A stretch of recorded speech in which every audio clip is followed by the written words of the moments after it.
arrive in Catalonia for the start of the European section of the Formula One calendar. The teams will know what they have to work on and who their nearest rivals are as we head into today's practice session for the Spanish Grand Prix.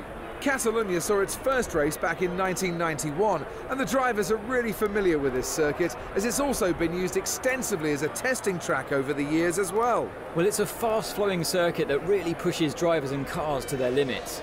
There are 2 DRS activation zones, but the best overtaking opportunity for the drivers is in the second DRS zone along the main straight. Drivers tend to complain about tyre wear around this track, and the compounds on offer this weekend aren't likely to put that issue to bed. Is this going to be about who can make the tyres last? If there's one thing a driver needs around this track, it's a good feel for the tyres. You aren't going to last in the race if you don't manage them properly.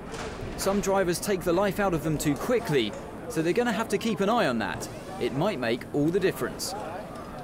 It's 2 o'clock in the afternoon here in Catalonia for today's qualifying session for the Spanish Grand Prix. Spain is one of those tracks that can create unexpected results, so it's very difficult to know who might be strong here in today's qualifying. If you can put together an efficient package with a good compromise between downforce and straight line speed, you can catch the other teams out here, just like Pastor Maldonado did back in 2012. Ferrari have a good track record at this circuit, but my money is on Mercedes to have a strong qualifying session here today.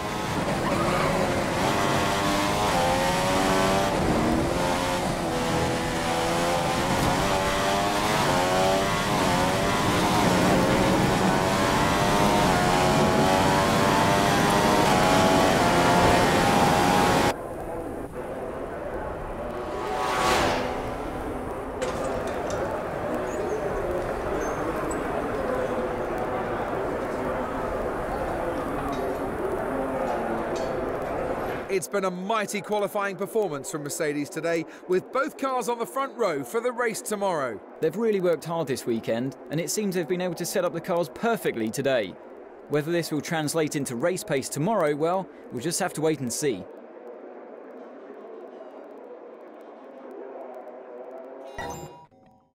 Welcome to the Circuit de Barcelona Catalunya here in Spain for what is expected to be a very closely contested race. After yesterday's qualifying session, it's Nico Rosberg who's put himself in the driving seat for the race, securing pole position with a thumping lap when it mattered. He has clean air in front of him, so we'll be hoping he can create a gap over the first few laps.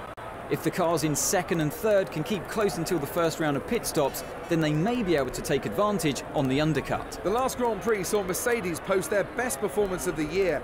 They had a really strong outing and will be hoping for more of the same today. It was a good performance, but it was just one race. If they want to maximise their potential in the Constructors' Championship, they'll need to produce that kind of form more often between now and the season's end.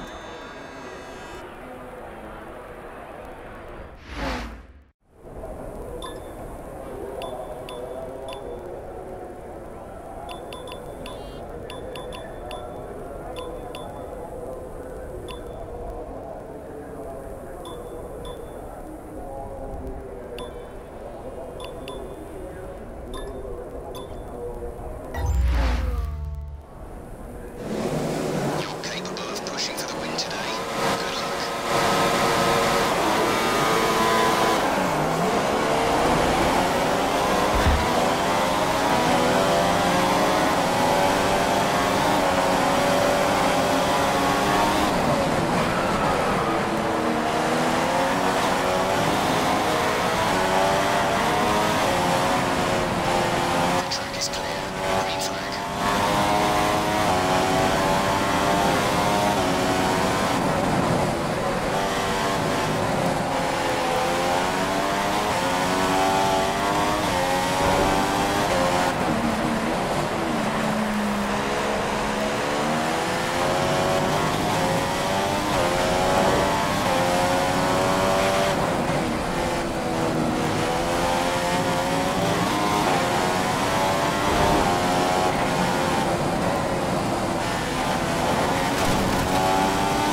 significant drop-off in grip around now.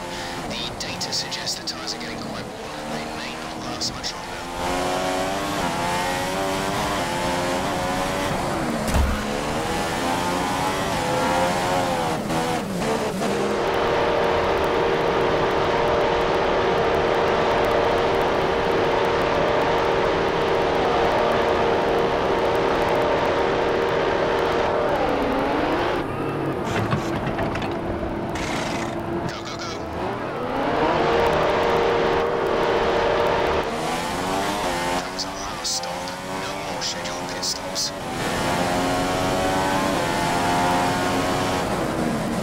Hamilton's just made a move for first.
Congratulations to Lewis Hamilton on a wonderful drive today. It was a truly world-class performance, underlining his credentials as one of the best British drivers of all time. It really was a great performance, and one that I think will be remembered for a long time to come. That's it for today's Grand Prix, and from Ant and I, it's goodbye and see you again next time.